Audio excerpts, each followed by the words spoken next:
রাগের মাথায় আপনি সন্তানকে বললেন তুই মর, ফেরেশতারা বলল আমিন। তোর ভবিষ্যৎ অন্ধকার, ফেরেশতারা বলল আমিন। রেগে মেগে আপনি আপনার মেয়েকে বললেন জীবনেও তোর কপালে স্বামীর ভাত জুটবে না, ফেরেশতারা আবারও বলল আমিন। আচ্ছা, আপনি না সেই ব্যক্তি যে তার নিজের জীবনের চাইতেও সন্তানকে বেশি ভালোবাসেন? আপনি না সেই ব্যক্তি যে তার সন্তানের জন্য হাসতে হাসতে নিজের জীবনটাও দিয়ে দিতে পারেন?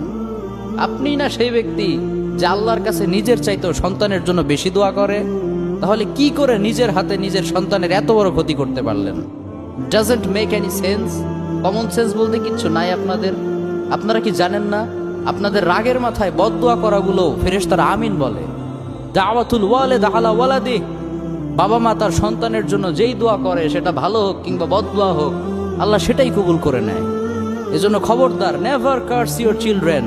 রাগের মাথায় কখনো সন্তানকে অভিশাপ করবেন না। খুব বেশি রাগ উঠে গেলে তার জন্য উল্টা